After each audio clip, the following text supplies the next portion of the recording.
Hoje eu vou falar sobre a antropologia brasileira. Há no Brasil uma grande diversidade de práticas antropológicas que são plurais tanto pelos temas e campos abordados como pelas problemáticas e orientações teóricas. Se a antropologia brasileira é conhecida sobretudo pelas pesquisas em torno das populações amerindianas e das religiões afro-brasileiras, ela não se limita a essas grandes tradições de estudo, incluindo também a antropologia urbana e rural, a antropologia política, entre outras. Agora eu vou falar sobre o Lévi-Strauss, um grande representante do estruturalismo francês. Lévi-Strauss viveu quase o século XX inteiro e impactou a teoria antropológica com suas ideias. Lévi-Strauss foi um dos pesquisadores mais conhecidos e com a teoria mais relevante dentro da antropologia social. Assim conhecido pelo seu estruturalismo francês, o autor transformou o modo de pensar na sociedade humana. Uma de suas grandes ideias foi a de sugerir que a forma como a humanidade organiza seus pensamentos, suas experiências e as suas culturas ocorre de modo semelhante. Consequentemente, Lévi-Strauss foi responsável também por amenizar a visão tradicional de considerar povos não ocidentais como atrasados ou primitivos.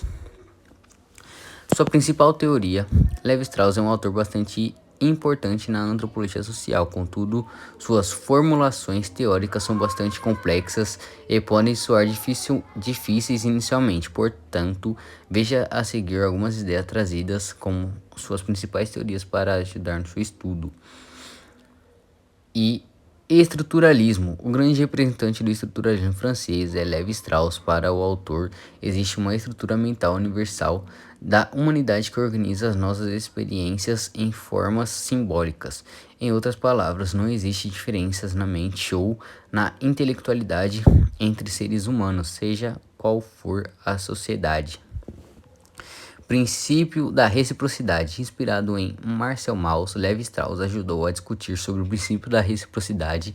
Em toda a sociedade é possível visualizar práticas de troca em que cada indivíduo precisa retribuir o presente do outro.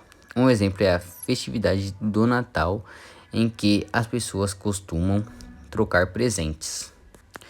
Tabu do incesto. Lévi-Strauss analisou como existe em toda a sociedade um tabu sobre o incesto, ou seja, a mesma que, de modo com regras diferentes, todas as organizações humanas parecem ter algum tipo de rejeição ou proibição em relação ao casamento entre pai e filha. Agora vou falar sobre Edgar Roquette Pinto, médico antropólogo e educador brasileiro, nascido no Rio de Janeiro, pioneiro na radiofonia e televisão no Brasil, com o objetivo de difundir a cultura. Filho de Manuel Mélio Pinto e Josefina Roquette Pinto Carneiro de Mendonça. Graduou-se em Medicina pela Faculdade Nacional de Medicina. Colaborou com a emissão Rondon, quando filmou os índios Anhambiquarás.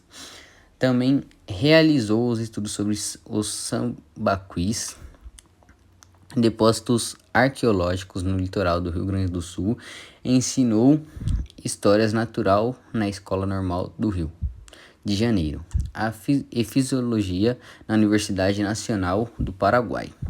Homem representador e de múltiplas atividades, interessou-se pelo progresso tecnológico dos meios de comunicações de massa. Assim criou a primeira estação de rádio no Rio de Janeiro, e foi a primeira rádio do país, instalada na Academia Brasileira de Ciências. A emissora foi doada ao governo federal e transformada na Rádio Ministério da Educação. Tornou-se diretor da Faculdade Nacional de Medicina, foi eleito para a cadeira de número 17 na Academia Brasileira de Letras, na sucessão de Osório Duque Estrada, e foi recebido no dia 3 de março pelo acadêmico Alósio de Castro. Presidiu o Congresso Brasileiro de Eugênia e realizou as primeiras demonstrações televisivas no Brasil. Fundou a Rádio Escola Municipal de Rio de Janeiro, depois Rádio Roquette Pinto, com Roberto Mauro.